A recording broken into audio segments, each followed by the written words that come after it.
আসসালামু আলাইকুম, মোহাম্মদ ইফতেখার স্বাগত জানাচ্ছি এনটিভির সকালের খবরে। ক্রাউন সিমেন্ট শিরোনাম দেখছিলেন, এবার পুরো খবর। বাংলাদেশের পররাষ্ট্র উপদেষ্টা মোহাম্মদ তৌহিদ হোসেন বলেছেন, ভারত বাংলাদেশ সম্পর্ক নির্দিষ্ট সরকার কেন্দ্রিক হওয়া উচিত নয়। ভারতের সংবাদ মাধ্যম দ্য হিন্দুকে দেয়া এক সাক্ষাৎকারে কথা বলেছেন তিনি। সোমবার প্রকাশিত এই সাক্ষাৎকারে উপদেষ্টা তৌহিদ হোসেন বাংলাদেশ ভারতের দ্বিপক্ষীয় সম্পর্ককে পরীক্ষায় ফেলা বেশ কিছু বিষয় নিয়ে কথা বলেছেন। এর মধ্যে রয়েছে সংখ্যালঘুদের উপর হামলা, ভারত থেকে শেখ হাসিনার বক্তব্য বিবৃতি দেয়া, সীমান্ত হত্যা, জেলেদের সঙ্গে দুর্ব্যবহার এবং আদানির বিদ্যুৎ প্রকল্প সংক্রান্ত বিষয়। ওমানের রাজধানী মাস্কাটে ৮ম ভারত মহাসাগরীয় সম্মেলনের ফাঁকে রোববার ভারতের পররাষ্ট্রমন্ত্রী এস জয়শঙ্করের সঙ্গে পররাষ্ট্র উপদেষ্টা তৌহিদ হোসেনের সাক্ষাৎ হয়। সাক্ষাতের পর বাংলাদেশের পররাষ্ট্র মন্ত্রণালয় জানিয়েছিল, এপ্রিলে থাইল্যান্ডের রাজধানী ব্যাংককে ভারতের প্রধানমন্ত্রী নরেন্দ্র মোদী ও বাংলাদেশের প্রধান উপদেষ্টা অধ্যাপক মোহাম্মদ ইউনূসের সাক্ষাৎ হতে পারে।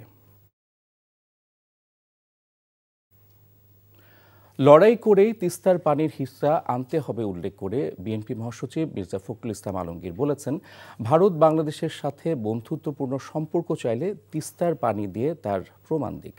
তিস্তা নদীর পাড়ে টানা ৪৮ ঘণ্টার আন্দোলন কর্মসূচির প্রথম দিনে সোমবার লালমনিরহাটে এসব কথা বলেন তিনি। রাজু আহমেদ রুবেলের ক্যামেরায় জানাচ্ছেন হাসান মাহমুদ। অস্ত যাওয়া তিস্তা পাড়ে মানুষের ব্যস্ততা, তাঁবু টানিয়ে নদীর কাছেই রাত যাপন, খেলাধুলা সহ গ্রামীণ লোকগাথার নানা আয়োজন। যে নদী এই উত্তরের জনপদের প্রাণ প্রকৃতির স্পন্দন, সে তিস্তা এখন ধুঁকছে। তাই দিন রাত টানা ৪৮ ঘণ্টা নদী পাড়ে অবস্থান করে দাবি আদায়ের আন্দোলন। তিস্তা নদী রক্ষা আন্দোলনের প্রথম দিনের কর্মসূচিতে বিভিন্ন এলাকা থেকে যুক্ত হয়েছে হাজারো মানুষ। প্রধান অতিথির বক্তব্যে বিএনপি মহাসচিব বলেন, লড়াই করেই দাবি আদায় করতে হবে। সরকারকে পরিষ্কার করে বলতে চাই, অন্তর্বর্তীকালীন সরকার কথায় তো বলেন যে আপনারা নিরপেক্ষ, তো নিরপেক্ষ কিন্তু এই জায়গায় থাকলে চলবে না। এই জায়গায় আপনাকে মুখ খুলতে হবে, ভারতকে বলতে হবে যে আমার পানির ন্যায্য হিস্সা আমি চাই। ভারতকে পরিষ্কার করে বলতে চাই, আগেও বলেছি এখনো বলছি, বাংলাদেশের মানুষের সঙ্গে যে বন্ধুত্ব করতে চান তাহলে আগে তিস্তার পানি দেন, সীমান্তে গুলি করে হত্যা বন্ধ করেন, আর আমাদের সঙ্গে বড় দাদা মতন যে আচরণ সেটা বন্ধ করেন। একটি পরিকল্পনা করা হয়েছে তিস্তা নদীকে ঘিরে। সেই পরিকল্পনার মাধ্যমে তিস্তাকে শাসন করা, ড্রেজিং করা, এখানে শিল্প কারখানা তৈরি করা, মানুষের কর্মসংস্থান সৃষ্টি করা, সেটাও আমরা দাবি করি। অনতি বিলম্বে সেই প্রকল্প বা কর্মসূচি যাতে চালু করা হয়। মির্জা ফখরুল বলেন, দ্রুততম সময়ে দিতে হবে জাতীয় নির্বাচন। আপনি যেহেতু অন্তর্বর্তীকালীন সরকার, খুব তাড়াতাড়ি নির্বাচনটা দিয়ে জনগণের সরকারের হাতে ক্ষমতা দেন। ভোট করার কারণ একটাই, যে ভোট না হলে আমার নেতা নির্বাচিত হবে কোত্থেকে, আমার কথাটা বলবে কে? আমার তো প্রতিনিধি চাই, তাই না? সেই জন্যই আমরা নির্বাচনের কথা বলতেছি। সমতা, ন্যায্যতা, সমঅংশীদারিত্বের ভিত্তিতে আমরা ভারতের সাথে আমাদের যাবতীয় দ্বিপাক্ষিক সমস্যার সমাধান করতে চাই। রংপুর বিভাগের ৫ জেলার ১১টি স্থানে তিস্তা চুক্তি ও মহাপরিকল্পনা বাস্তবায়নের দাবিতে টানা ৪৮ ঘণ্টার বৃহৎ কর্মসূচি করছে তিস্তা নদী রক্ষা আন্দোলন। মঙ্গলবার দ্বিতীয় দিনেও চলবে এই কর্মসূচি। জীবন ও জীবিকার সংকটে যখন দেয়ালে ঠেকে যায় পিঠ, তখন রুখে দাঁড়ায় মানুষ। তিস্তা পাড়ের মানুষও বছরের পর বছর এই তিস্তা নদীর ভাঙন আর শুষ্কতায় ভুগেছে দিনরাত। তাই এবার তিস্তা বাঁচাও আন্দোলনের এই তিস্তা পাড়ের আওয়াজ বিশ্বময় ছড়িয়ে দিতে এবং পানির ন্যায্য হিস্সা এবং তিস্তা মহাপরিকল্পনা বাস্তবায়নের দাবিতে তাদের অবস্থান। Hasan Mahmud, NTV news, Lalmonirhat. অর্থ উপদেষ্টা ডক্টর সালেউদ্দিন আহমেদ বলেছেন, আইএমএফ থেকে চতুর্থ কিস্তির অর্থ মার্চে নয়, পঞ্চম কিস্তি সহ জুনে মিলবে। সোমবার রাজধানীর ওসমানী মিলনায়তনে জেলা প্রশাসক সম্মেলনে অংশগ্রহণ শেষে এসব বলেন উপদেষ্টা। আর জুলাই ফাউন্ডেশন এ সপ্তাহে গঠিত হবে এবং অভ্যুত্থানের শহীদদের জুলাই শহীদ ও আহতদের জুলাই যোদ্ধা হিসেবে স্বীকৃতি দেয়া হবে বলে জানিয়েছেন মুক্তিযুদ্ধ বিষয়ক উপদেষ্টা। প্রশাসনের হাত দিয়ে ভালো খারাপ নির্বাচন হয়েছে উল্লেখ করে আসছে নির্বাচন সুষ্ঠু হবে বলে জানিয়েছেন খাদ্য উপদেষ্টা। রিপোর্ট করছেন রকুনুদ্দিন। আন্তর্জাতিক মুদ্রা তহবিল IMF এর সাথে চলমান $470 কোটি ঋণ কর্মসূচি থেকে বাংলাদেশের এখন চতুর্থ কিস্তিতে 64 কোটি 50 লাখ ডলার পাবার কথা। আর এখন পর্যন্ত 3 কিস্তিতে মিলেছে প্রায় $231 কোটি। চতুর্থ কিস্তি মার্চের বদলে জুনে কেন মিলবে জেলা প্রশাসক সম্মেলনে অংশ নেবার পর অর্থ উপদেষ্টার কাছে জানতে চান সাংবাদিকরা। মার্চেরটা না, আমরা বলছি যে আমরা একটু অপেক্ষা করব, একসাথে হয়তো দুইটা রিভিউ একসাথে করতে জুড়ে স্যার। হ্যাঁ জুড়ে একসাথে হলে আমরা দুইটা একসাথে কম্বাইন। আমরা ভাবছি যে আমরা একটা ভিক্ষা করে নিয়ে আসছি সব টাকা পয়সা। আমরা কিন্তু এই যে বললাম অনেক কিছু কন্ডিশন মেনে টেনে এবং আমাদের নিজস্ব তাগিদে এবং আমরা কিছু কিছু শর্ত আছে যা বললেই আমরা পালন করবো, তা না। আমরা বলছি আমরা আমাদের মতো করে করব। আর এখন একটা জিনিস বলে রাখি, আমাদের কিন্তু সামষ্টিক অর্থনীতির অবস্থা মোটামুটি ভালো। Current account balance positive, financial account positive, remittance ভালো। আর চিকিৎসকদের মতো অনেক পেশাজীবী যথাযথভাবে ট্যাক্স দেন না উল্লেখ করে স্থানীয় পর্যায়ে আওতা বাড়াতে জেলা প্রশাসকদের নির্দেশনা দেওয়া হয়েছে বলে জানান উপদেষ্টা। ট্যাক্স নেটের আওতা আসে না অনেকে, তারা বলে যে আমরা তো ওখানে জানে ব্যবসায়ীরা অনেক আয় করে। সম্মেলনে অংশগ্রহণ শেষে খাদ্য উপদেষ্টা বলেন, রমজানে 50 লাখ পরিবারকে 15 টাকা কেজি দরে 30 কেজি এবং ঈদে 1 কোটি পরিবারকে উপহার হিসেবে 10 টাকা কেজি দরে চাল দেয়া হবে। এ সময় উঠে আসে আগামী নির্বাচনে জেলা প্রশাসকদের ভূমিকা প্রসঙ্গ। এই দেশের জয় কয়টা গ্রহণযোগ্য নির্বাচন বলে পরিচিত, এই কটাও কিন্তু আপনার এই প্রশাসন করেছে। যে কটা বিতর্কিত এবং অত্যন্ত ঘৃণিত নির্বাচন বলে এগুলো তাদের মাধ্যমে করানো হয়েছে। সুতরাং তাদেরকে যেভাবে আপনারা ইউজ করতে চান সেভাবে ইউজ হবে আমি আশা করব। আমি নিজে তত্ত্বাবধায়ক সরকার, অন্তর্বর্তীকালীন সরকারের একটা অংশ, সেই হিসেবে আমি মনে করি তাদেরকে ভালো কাজে আমরা ব্যবহার করবো, ভালো ফল পাবো। এ সপ্তাহের মধ্যেই জুলাই অধিদপ্তর গঠন হবে ও পরবর্তীতে নির্বাচিত সরকারও জুলাই স্পিরিট ধারণ করে কার্যক্রম অব্যাহত রাখবে বলে জানান মুক্তিযুদ্ধ বিষয়ক উপদেষ্টা। অভ্যুত্থানে যারা শহীদ হয়েছেন তারা জুলাই শহীদ নামে খ্যাত হবেন এবং এই নিরিখে তারা সনদ পাবেন, পরিচয়পত্রও পাবেন তাদের পরিবারগুলো।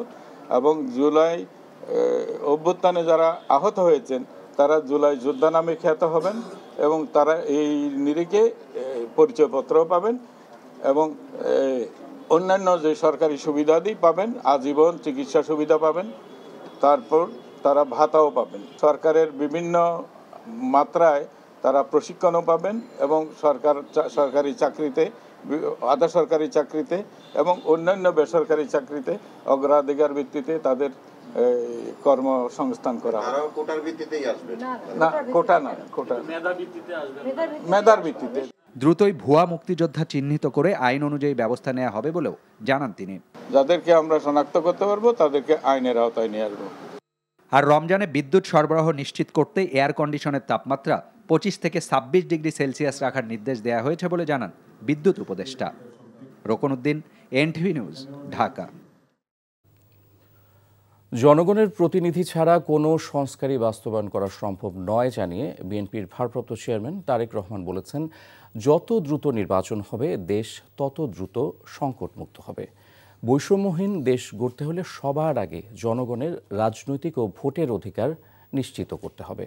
সোমবার রাজধানীর কৃষিবিদ ইনস্টিটিউটে আমরা বিএনপি আয়োজিত সভায় ভার্চুয়ালি যুক্ত হয়ে এসব কথা বলেন তিনি। আবির আহমেদের রিপোর্ট।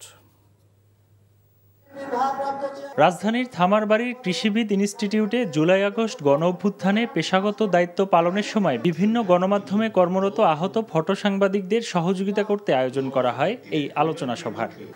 আমরা বিএনপির আয়োজনে অনুষ্ঠানে ভার্চুয়ালি যুক্ত হয়ে বিএনপির ভারপ্রাপ্ত চেয়ারম্যান তারেক রহমান বলেন, বৈষম্যহীন বাংলাদেশ গড়তে সবার আগে জনগণের ভোটে রাজনৈতিক অধিকার নিশ্চিত করতে হবে। সংস্কারকে যদি যারা মনে করছেন যে নির্বাচন পরে হওয়া উচিত, সংস্কার আগে হওয়া উচিত, তাহলে সেই সংস্কারকে সফল করার জন্যই এমন মানুষের দরকার যারা সরাসরি জনগণের সাথে সম্পৃক্ত। তা না হলে কোনো সংস্কারই সফল করা সম্ভব হবে না।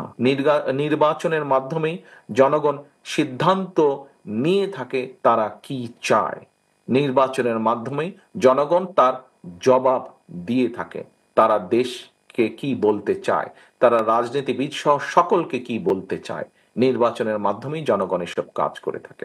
তিনি বলেন, জনগণের প্রতিনিধি ছাড়া কোনো সংস্কারই বাস্তবায়ন সম্ভব নয়। তাই যত দ্রুত দেশে নির্বাচন হবে তত দ্রুত দেশ সংকটমুক্ত হবে। যত দেরি হবে নির্বাচনের তত বেশি কিন্তু বিভিন্ন ষড়যন্ত্রের ডালপালা বাড়তে থাকবে। যে যারা পালিয়ে গিয়েছে এই দেশ থেকে, তারা এই দেশের মানুষের বিপুল পরিমাণ সম্পদ লুট করে নিয়ে গেছে। অবশ্যই তারা সেই সম্পদগুলি সেই ষড়যন্ত্রের পিছনে ব্যয় করবে। সভায় বিএনপি নেতারা জুলাই আগস্টের আন্দোলনে ক্ষতিগ্রস্তদের চিকিৎসা ও বিচার নিশ্চিতের তাগিদ দেন। আবির আহমেদ, এনটিভি নিউজ, ঢাকা। জুলাই অভ্যুত্থানে আহতদের স্বীকৃতি ও তাদের নিরাপত্তা নিশ্চিত করা সহ ৩ দফা দাবিতে রাজধানীর শাহবাগের সড়ক অবরোধ করেছেন আন্দোলনে আহতরা। সোমবার দুপুর থেকে তারা শাহবাগ মোড় অবরোধ করেন। এতে একদিকে যান চলাচল পুরোপুরি বন্ধ হয়ে যায়। অভ্যুত্থানে আহতদের মুক্তিযুদ্ধ বিষয়ক মন্ত্রণালয়ের পক্ষ থেকে সহায়তা দেওয়ার জন্য যেভাবে শ্রেণীবিন্যাস করা হয়েছে, মূলত তারই বিরোধিতা করা হচ্ছে এই বিক্ষোভে। যারা স্থায়ী পঙ্গুত্ব বরণ করেছেন আর যারা আহত হয়েছেন তাদের 2 শ্রেণীতে ভাগ করে মাসিক ভাতা, এককালীন ভাতা ও পরিবারে দায়িত্বশীল ব্যক্তিকে সরকারি বা আধা সরকারি পর্যায়ে প্রশিক্ষণ ও কর্মসংস্থানের ব্যবস্থা করার দাবি জানানো হয়। সারা দেশে 242টি বিশৃঙ্খল পরিস্থিতি ঘটানোর চেষ্টা দমন করা হয়েছে বলে জানিয়েছে সেনাবাহিনী। সোমবার দুপুরে সেনা সদর আয়োজিত সংবাদ সম্মেলনে সামরিক operation পরিদপ্তরের colonel staff Shafiqul Islam এ তথ্য জানান। তিনি বলেন, দেশের আইন শৃঙ্খলা রক্ষা, অবৈধ অস্ত্রসহ অপরাধীদের গ্রেফতার করা হচ্ছে। পাহাড় অশান্ত করার চেষ্টাকারীদের কঠোর হাতে দমন করা হচ্ছে বলে জানান তিনি। কোনো সেনা সদস্য দায়িত্ব পালনে গাফিলতি করলে আইনগত ব্যবস্থা নেওয়া হবে বলেও জানান তিনি। আইন শৃঙ্খলা পরিস্থিতি নিয়ন্ত্রণে সেনাবাহিনী 172টি অবৈধ অস্ত্র এবং 527 রাউন্ড গোলাবারুদ উদ্ধার করেছে। বিগত 50 দিনে অভিযানে 334 জন মাদক ব্যবসায়ী এবং মাদকের সাথে সংশ্লিষ্ট ব্যক্তিকে গ্রেপ্তার করা হয়েছে এবং উল্লেখযোগ্য পরিমাণ অবৈধ মাদকদ্রব্য যেমন ইয়াবা, ফেন্সিডিল সহ বিভিন্ন মাদকদ্রব্য উদ্ধার করা হয়েছে। সব মিলিয়ে বিগত 50 দিনে বিভিন্ন ধরনের অপরাধের সাথে সম্পৃক্ত মোট 2142 জনকে বিভিন্ন দেশের বিভিন্ন স্থান থেকে গ্রেপ্তার করা হয়েছে। স্টুডেন্ট ফার্স্ট, বাংলাদেশ ফার্স্ট স্লোগানকে সামনে রেখে নতুন ছাত্র সংগঠন নিয়ে আসছে বৈষম্য বিরোধী ছাত্র আন্দোলন। শিগগিরই আত্মপ্রকাশ হবে সংগঠনটির। সোমবার বিকেলে ঢাকা বিশ্ববিদ্যালয়ের মধুর ক্যান্টিনে সংবাদ সম্মেলন করে এ ঘোষণা দেন বৈষম্য বিরোধী ছাত্র আন্দোলনের কেন্দ্রীয় সমন্বয়করা। নূর হোসেনের রিপোর্ট। সরকারি চাকরিতে কোটা সংস্কারের দাবিতে আন্দোলন শুরু করে শেখ হাসিনার পতন ঘটিয়ে দেশের রাজনৈতিক আলোচনার কেন্দ্রে আসে বৈষম্য বিরোধী ছাত্র আন্দোলন। পরিবর্তিত বাস্তবতায় নতুন রাজনৈতিক দল গঠনের সব প্রস্তুতিও সম্পন্ন করেছে অভ্যুত্থানের নেতৃত্ব দেয়া সংগঠনটি। নতুন রাজনৈতিক দল ঘোষণার আগেই অভ্যুত্থানের নেতৃত্ব দেয়া কেন্দ্রীয় সমন্বয়কদের নেতৃত্বে এবার নতুন ছাত্র সংগঠন নিয়ে আসার ঘোষণা দিয়েছে বৈষম্য বিরোধী ছাত্র আন্দোলন। সমন্বয়কদের দাবি, লেজুট বৃত্তি মুক্ত রেখে 52, 66, 69, 71-এর চেতনা উদ্বুদ্ধ হয়ে কাজ করবে নতুন এই ছাত্র সংগঠন। বাংলাদেশের সংগ্রাম ও স্বাধীনতার ইতিহাসকে স্বীকার করে এবং 47, 52, 62, 66, 68, 69, 71, 90 এবং 24-এর সকল গণ আন্দোলন এবং ছাত্র জনতার সংগ্রামী চেতনা থেকে ভিত্তি করে ছাত্র রাজনীতি আমরা সক্রিয় করব। সমন্বয়করা জানান, আদর্শিক বিভাজনের ঊর্ধ্বে উঠে শিক্ষার্থীদের অধিকারের জন্য কাজ করবে এই সংগঠন। আদর্শিক বাইনারির কালচারাল দ্বন্দ্বের বাইরে গিয়ে মধ্যমপন্থী ছাত্র রাজনীতিকে প্রতিষ্ঠা করা, জাতি, ধর্ম, বর্ণ নির্বিশেষে অন্তর্ভুক্তিমূলক ছাত্র রাজনীতি তৈরি করা, যেখানে পরিচয়ের ভিত্তিতে কাউকে অবমূল্যায়ন করা হবে না। রাজনৈতিক ব্যবস্থাকে নারী বান্ধব করে তোলার মাধ্যমে নারী পুরুষে নির্বিশেষে সকলের জন্য সমান সুযোগের সৃষ্টি করা। জনমত জরিপ ও সদস্য সংগ্রহ শেষে দ্রুতই নতুন এই ছাত্র সংগঠনের আনুষ্ঠানিক ঘোষণা দেওয়া হবে। নূর হোসেন, এনটিভি নিউজ, ঢাকা। নতুন রাজনৈতিক দলে যোগদানের চূড়ান্ত সিদ্ধান্ত চলতি সপ্তাহের শেষে জানাবেন বলে মন্তব্য করেছেন তথ্য সম্প্রচার উপদেষ্টা নাহিদ ইসলাম। সোমবার রাজধানীর ওসমানী স্মৃতি মিলনায়তনে অনুষ্ঠিত জেলা প্রশাসক সম্মেলনের দ্বিতীয় দিনের বৈঠক শেষে সাংবাদিকদের তিনি একথা জানান। বাইরে যারা আছে বৈষম্যবিরোধী নাগরিক কমিটি, তারা একটা রাজনৈতিক দলের উদ্যোগের কথা বলেছে অনেক আগেই, ফেব্রুয়ারির মধ্যে এবং আমি আমার জায়গাতে বলেছি যে সেই দলে হয়তো যুক্ত হওয়ার সম্ভাবনা আমার থাকতে পারে, কিন্তু সেটা হলে আমি সরকার থেকে এটা আনুষ্ঠানিকভাবে পদত্যাগ করেই সেটি করব। সে বিষয়ে আমি এখনও চূড়ান্ত সিদ্ধান্ত নেইনি, কিন্তু সেটা সম্ভাবনা আছে। হয়তো এই সপ্তাহের শেষে আমি এই বিষয়ে একটা চূড়ান্ত সিদ্ধান্ত আপনাদের সবাইকে জানাতে পারব। ঠিক আছে, থ্যাংক ইউ। রোহিঙ্গারা যেন নতুন করে জাতীয় পরিচয়পত্র না নিতে পারে সে বিষয়ে সংশ্লিষ্ট দপ্তরকে সতর্ক থাকার নির্দেশ দিয়েছেন স্বরাষ্ট্র উপদেষ্টা জাহাঙ্গীর আলম চৌধুরী।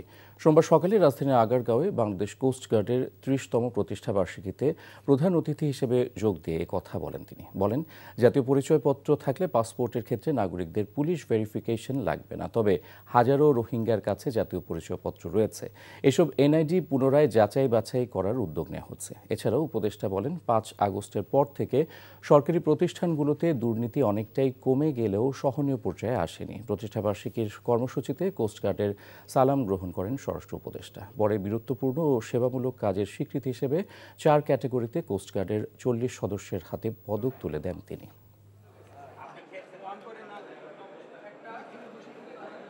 ভেরিফিকেশনটা উঠে দেওয়া, এটা কিন্তু আমাদের অনেক দিনের চিন্তা ভাবনা। এটা কিন্তু জনগণের একটা ভোগান্তি থেকে কিন্তু রক্ষা করা হয়েছে। এখন রোহিঙ্গারা যদি, যেহেতু পুলিশ ভেরিফিকেশন দরকার হবে না এই পাসপোর্ট পাওয়ার জন্য যাদের ন্যাশনাল আইডি আছে, এখন তার ন্যাশনাল আইডি সময়েই যেন রোহিঙ্গারা ন্যাশনাল আইডি না পায়, এই জন্য ব্যবস্থা নেওয়া হবে। যদি দুর্নীতিটা কমানো যায় তবে আপনারা দেখবেন সব সেক্টরে আমাদের উন্নতি হবে। যদি আমরা দুর্নীতি করি আপনারা প্রকাশ করে দেন। রমজান উপলক্ষে রাজধানীর 25টি স্থানে সুলভ মূল্যে গরু, মুরগির মাংস, ডিম এবং দুধ বিক্রি করা হবে বলে জানিয়েছেন মৎস্য ও প্রাণী সম্পদ উপদেষ্টা ফরিদা আক্তার। 28 ফেব্রুয়ারি এই কার্যক্রম উদ্বোধন করা হবে। সোমবার দুপুরে সচিবালয়ের সংবাদ সম্মেলনে এসব জানান তিনি। পণ্য বিক্রির ক্ষেত্রে জুলাই বিপ্লবের সময় যে সকল স্থানে সাধারণ মানুষের সক্রিয় অংশগ্রহণ বেশি ছিল সেসব স্থানকে অগ্রাধিকার দেওয়া হবে বলে জানান উপদেষ্টা। ভ্রাম্যমাণ এসব বিক্রয় কেন্দ্র থেকে 250 টাকায় ব্রয়লার মুরগির মাংস, 80 টাকা লিটার দুধ, 114 টাকা ডজন ডিম ও 650 টাকা কেজিতে গরুর মাংস বিক্রি করা হবে। রাজধানীর বাইরেও এই কার্যক্রম চলবে। 15 এপ্রিল থেকে 11 জুন পর্যন্ত মোট 58 দিন সামুদ্রিক জলসীমায় ইলিশ ও অন্যান্য মাছ ধরা নিষিদ্ধ থাকবে বলেও জানানো হয় সংবাদ সম্মেলনে। সৌদি আরব ও সংযুক্ত আরব আমিরাতের প্রবাসীদের জন্য আগস্ট থেকে অক্টোবরের মধ্যে 11,000 টন ইলিশ রপ্তানি করা হতে পারে বলে জানান উপদেষ্টা।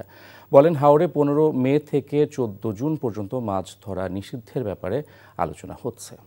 28 রমজান পর্যন্ত আমরা ঢাকা শহরে ড্রেসড ব্রয়লার, ডিম, পাস্তুরিত দুধ এবং গরুর মাংস সারা দেশে আমরা এটা সুলভ মূল্যে ভ্রাম্যমাণ বিক্রয় কার্যক্রম একটা নিয়েছে। ভোলা সদর ও চর ফ্যাশনের খালগুলো এখন ময়লার ভাগাস। একসময় এসব খাল দিয়ে নৌকা, ছোট লঞ্চ চলত। খাল দখল করে অনেকে স্থাপনা, ব্যবসা প্রতিষ্ঠান গড়ে তুলেছেন। দ্রুত উদ্ধার অভিযানের কথা বললেন জেলা প্রশাসক। ভোলা থেকে আফজাল হোসেনের পাঠানো রিপোর্ট। কে বলবে এটি ছিল ভোলা সদরের একমাত্র খাল? দেখে যে কারো মনে হবে ড্রেন বা কোনো নালা। দখল আর দূষণের কারণে এটি এখন ময়লার ভাগারে পরিণত হয়েছে। একই চিত্র চরফ্যাশনের খালেরও। শাখা নদীর মতো বিশাল এসব খাল দিয়ে চলত বড় নৌকা আর ছোট আকারের লঞ্চ। এখন এটি কেবলই স্মৃতি। খালগুলোকে যে যেভাবে পেরেছেন দখলে নিয়ে স্থাপনা তৈরি করেছেন। পুরো খাল দখলে নিয়ে কেউ আবার ভাসমান রেস্টুরেন্ট করেছেন। সবই হয়েছে চোখের সামনে। 20-30 বার আমি থানায় আইছি, এই স্টাফেও এই কাগজপত্র নিয়ে, তারপরে আলু নিয়ে, ধান নিয়ে। এখন এই আইয়া খালটা স্যার নাই। বাজারে যখন অগ্নিকাণ্ড হয় তখন অগ্নিকাণ্ডের সময় ফায়ার সার্ভিস পানি পায় না, তখন আমাদের সম্মুখে বিপদের আশঙ্কা আছে। এই খালের জন্য দুইবার বাজেট আসছে কাটার জন্য, তারা খেয়ে ফেলাইছে। মানে সামান্য পরিষ্কার করে তারা কি খাল কাটায়ও না, কিছুই করে না। অবৈধ দখলগুলা উচ্ছেদ করে সুন্দরভাবে যে আমরা পানি পাই সর্বক্ষণ, এই জন্য আপনারা আমার সরকারের কাছে এটুকুই আমাদের আবেদন।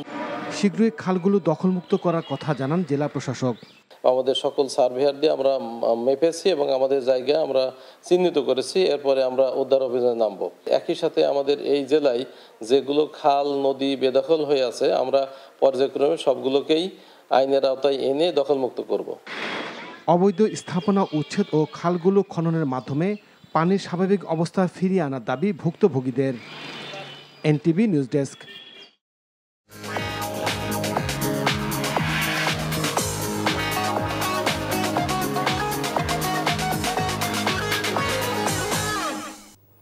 এবারে মার্কেন্টাইল ব্যাংক অর্থনীতির খবর।